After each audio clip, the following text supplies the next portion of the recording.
Hello everybody, Christian from Treasure Town here, and today we're going to be speaking about the North Carolina State Quarter. Now, these are pretty common, but there are some of them that are going to be worth much more than 25 cents. There's a variety of different reasons, including possibly having varieties, which I'll teach you how to search for, as well as the potential for errors or conditional rarities, and we'll be going over a good survey of what those look like, what they are, how much they're worth. So let's get right into my presentation. We'll head over there now. And let's get right into this 2001 North Carolina Statehood Quarter. Of course, it features the first flight by the Wright brothers down in North Carolina, but I'm going to focus more on some of the valuation specific things as opposed to the history. You can find that if you want to pause here, but the things to look for if you're looking closely at the coin, a major one is going to be a relatively well recognized double die obverse, and it's seen as sort of 3 extra curls in Washington's hair. Here's 2 different close-up photos of what that would look like, but just right there, and it's pretty prominent, and there are a fair amount of doubled ear ones, but this one's more doubled hair. Often it's like a small little doubling below. Instead, it's pretty pronounced, and I think the valuation reflects that for certain. There's also, like I had just alluded to, some of the smaller versions of doubling where it's just a little bit under his ear, and then you don't see those 3 curls, of course, sort of to the right of it. These ones are much lower valued, less desired, and the previous one, can be certified at ANAX if you get it. Not to be mistaken for this less prominent one, but I think the valuation is still going to be higher. There are a few different types of that doubling that manifest there. Here you can see a little bit of a die chip below the Q in quarter. But those are most of the varieties we're going to focus on. In terms of conditional rarity, I don't really recommend submitting this unless it's going to come back in an extremely high grade. Mint State 69 is $2,500, but if it comes back Mint State 68, which is already a very ambitious grade for these P Mint coins, it'll only be about $30.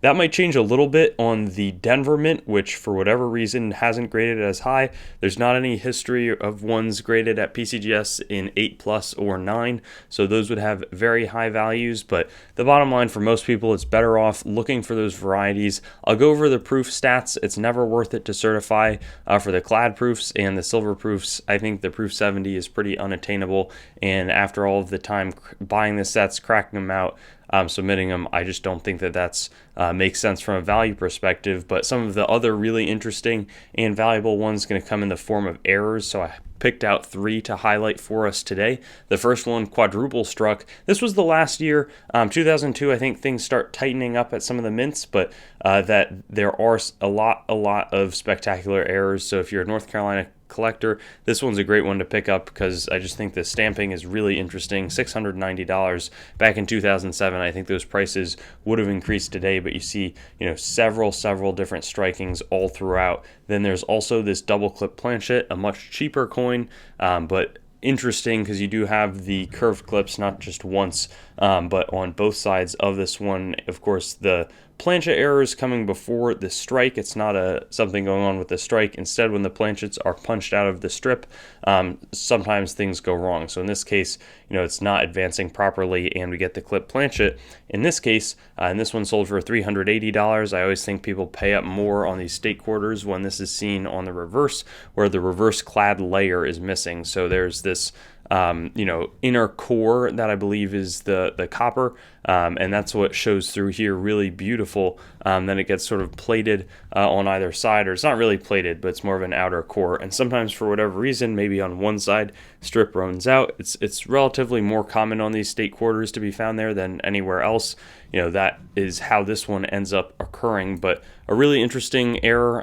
Some different ones if you're a fan of North Carolina coins, but then it's actually a significant variety. These 2 are sort of the minor varieties, but this one to be recognized by Kaneka, also by Wexler, a more established one that I think a lot of collectors are on the hunt for and willing to pay up for, especially in really nice condition.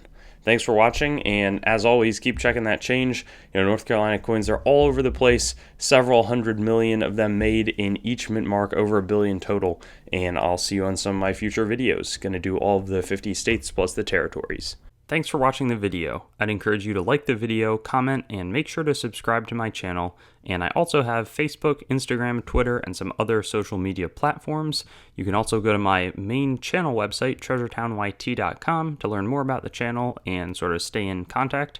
I also will eventually host all of these videos on coinsmetalscards.com, which will be both news, marketplace, and coin information. I do have the goal of eventually getting pretty much every US coin, date, mint mark, denomination on the channel with a similar video to the one that you just watched, and that will likely all be hosted there. And then I also have treasuretowncoins.com, which is sort of my coin dealing wing, coin dealing only entity that is a little bit less focused on content production. So thank you so much, and I'll look forward to seeing you on some of my other videos. I also have videos that are not just the date, mint mark, denomination recap in this format, so you can check some of those out, and I'll have fun seeing you there.